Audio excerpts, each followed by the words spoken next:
Guys, welcome back to my channel. আশা করি তোমরা সবাই খুব ভালো আছো, আমরাও বেশ ভালো আছি। আর এখানে তোমরা দেখতে পাবে যে বেবিকে নিউ মানে 180 দিনের পেরোলে মানে 6 মাসের পর থেকে বেবিকে তোমরা কীরকমভাবে কী কী সলিড শুরু করবে তারই নয়টা রেসিপি নিয়ে আমি তোমাদের সঙ্গে চলে এসেছি। তো সেই 9টা রেসিপি তোমরা দেখো, আশা করি তোমাদের প্রচুর হেল্প হবে। আর তোমরাও কিন্তু এইভাবে বানালে কোনো অসুবিধা নেই, তোমরা অনায়াসে খাওয়াতে পারবে। তো চলো তোমরা এখন দেখে নাও 9খানা রেসিপি।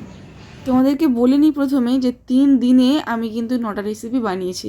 তাহলে 3টে ব্রেকফাস্ট, 3টে ডিনার আর 3টে লাঞ্চ। এবারে তোমরা যখন তখনও খাওয়াতে পারো।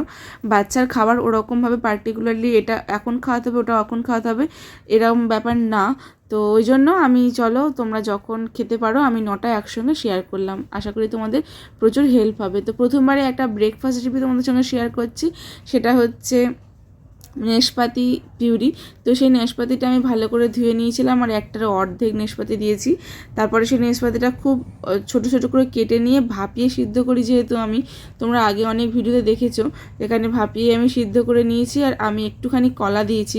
আমি রেগুলার চেষ্টা করি আমার বাচ্চাকে একটা করে কলা খাওয়ানোর। তবে কলা যখনই খাওয়াই তার মাঝখানের যে বীজের অংশটা আমি কেটে বাদ দিই।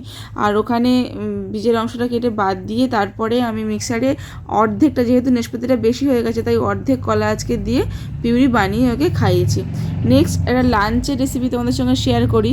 এই লাঞ্চের রেসিপির সঙ্গে আমি আজকে ওকে দিয়েছি বিট আলু আর ডাল চাল।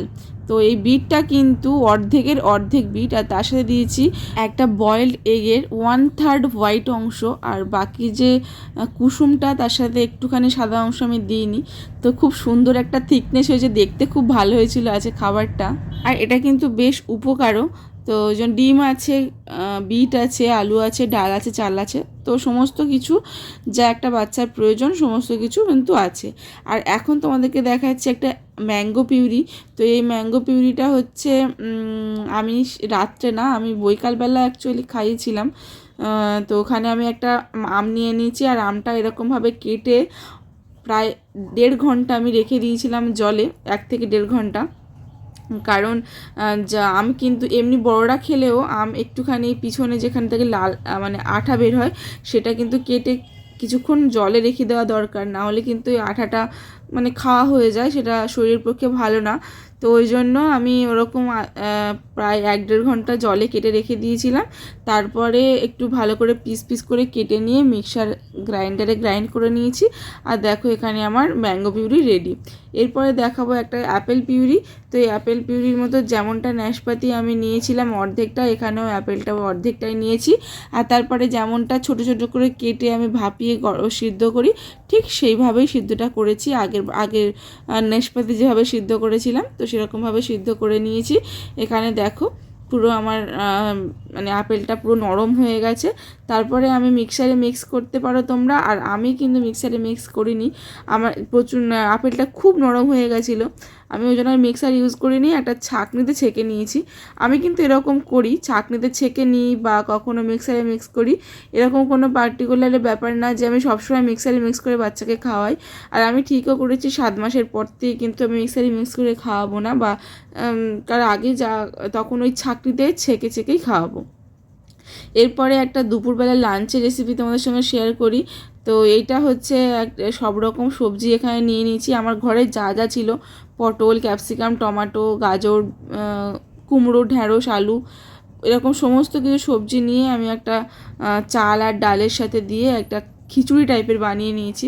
এরকম ব্যাপার না যে আমি যা যা সবজি দিয়েছি সেগুলো দিতে হবে, বাড়িতে যা আছে সবই দিতে পারো। ইভেন আমি ঝিঙে, পটল, চিচিঙ্গা যা পাই তাই দিই, মানে মোটামুটি আমার ফ্রিজে যা যা সবজি থাকে সব কিছু নিয়েই আমি দিই। আর আলু সঙ্গে থাকে, চাইলে ডিমের হোয়াইট অংশও তোমরা ইউজ করতে পারো। আর এরকম কোনো ব্যাপার না যে হ্যাঁ, তবে আমি কিন্তু শাকটা এখন আমার বাচ্চাকে খাওয়াই না, শাক এখন খাওয়ানো উচিত না, শাকটা মাছ এগুলো একটু পরে।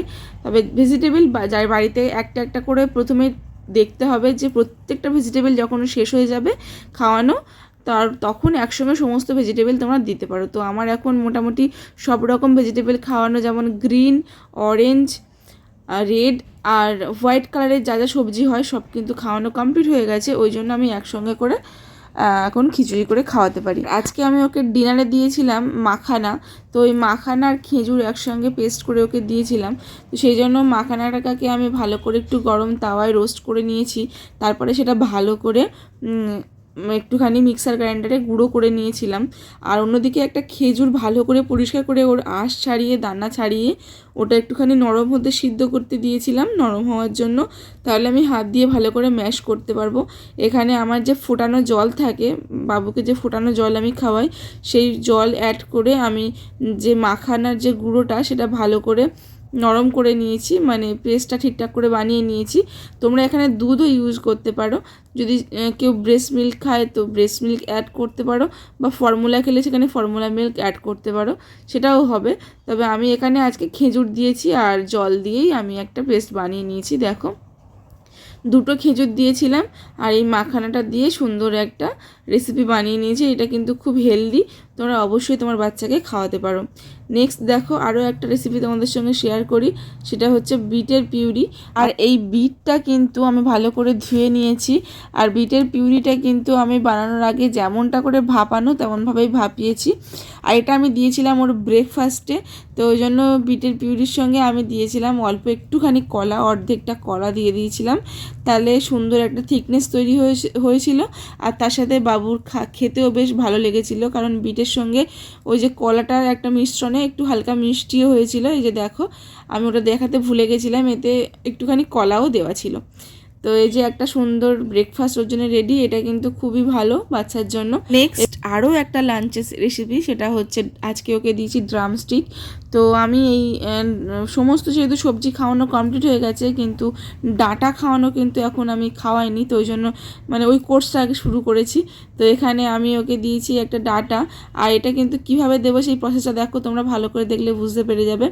আমি ভাত, ডাল, আলু আর একটু ডাঁটা নিয়ে নিয়েছি, সেগুলো কিন্তু একসঙ্গেই আমি যেভাবে রান্না করে সেভাবে রান্না করেছি। যারা আমার প্রিভিয়াস ব্লগ দেখেছো তারা তো জানো, আর যারা নতুন দেখছো তাদেরকে বলি, আমি কিন্তু মানে প্রেশার কুকারে বাচ্চা রান্না করি না, আমি এইভাবে কোনো একটা দস্তার গামলি করেই ওর রান্নাটা করি।